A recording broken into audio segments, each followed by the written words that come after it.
नमस्कार।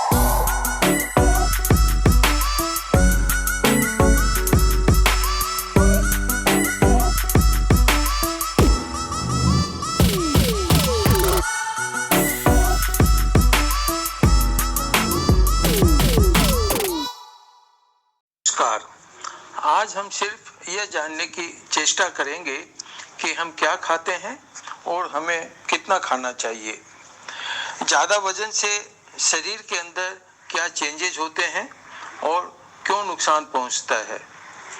वजन बढ़ने में genetic factor, environmental factor, cultural factor, some kinds of diseases like that of thyroid और कुछ मेडिसिन्स का भी रोल होता है।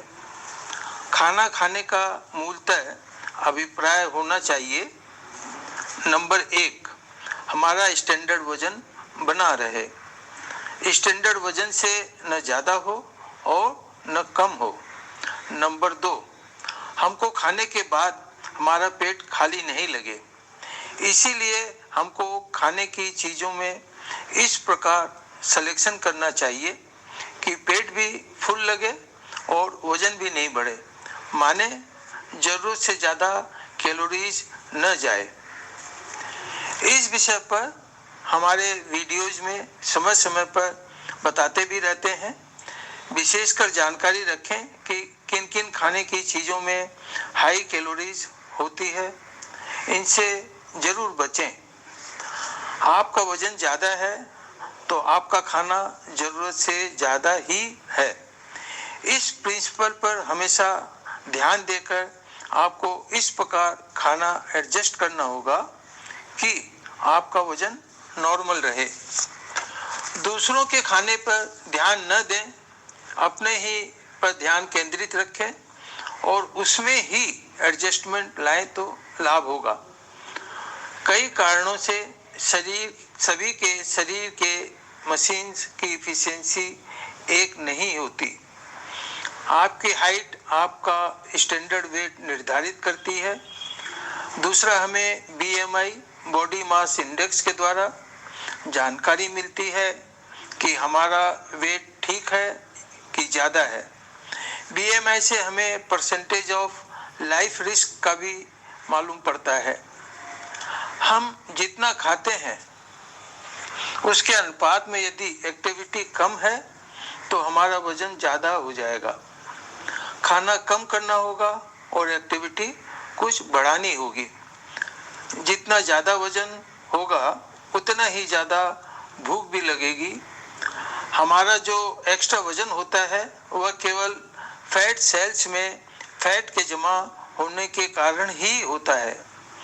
एक्स्ट्रा फूड फैट के रूप में शरीर के अंदर और बाहर फैट सेल्स में जमा हो जाता है। हमको अपने शरीर के बाहर जो चर्बी दिखाई देती है उसी अनुपात या प्रोपोर्शन में शरीर के अंदर भी सब जगह विदाउट एक्सेप्शन जमा होती है। अंदर की अवस्था बाहर की अवस्था से भी ज़्यादा खराब रहती है और अनेक प्रकार की बीमारी पैदा करती है। उदाहरण के लिए बता दें कि फैट हार्ट, लीवर, किडनी आदि के बाहर भी और अंदर भी प्रोपोर्शनेटली जमा हो जाती है।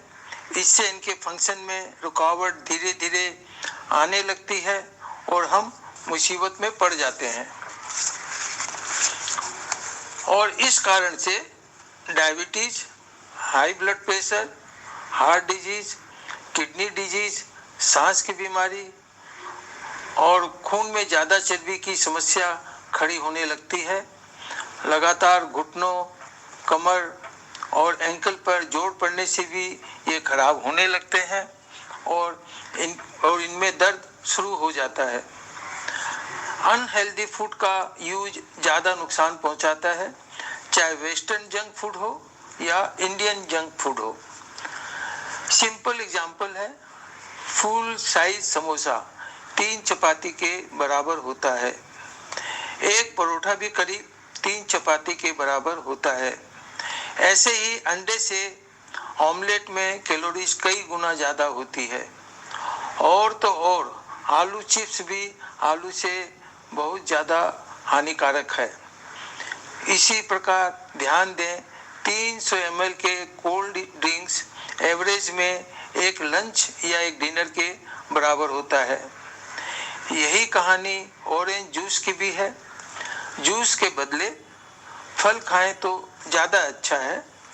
इन छोटी छोटी जानकारी से आपको काफ़ी फायदा होगा। 30 ग्राम से 40 ग्राम चावल में 2 चपाती से भी ज़्यादा कैलोरीज होती है। मीट और चिकन में भी काफ़ी चर्बी पहले से ही रहती है और पकाने में हम भरपूर घी और तेल डालकर पूरे ही सिस्टम को खराब कर लेते हैं। वेजिटेबल्स को भी फ्राई करके कुछ लोग खाते हैं, इससे मोटापे में काफ़ी वृद्धि होती है। तेल में कोई स्वाद नहीं होता है। स्वाद और सुगंध के लिए तेल की जगह सब्जी में प्याज, लहसुन, हरी मिर्च, गरम मसाला और इमली आदि का प्रयोग करें। बताई गई सभी बातों पर ध्यान रखें और अपने शरीर को स्वस्थ और सुंदर बनाएं।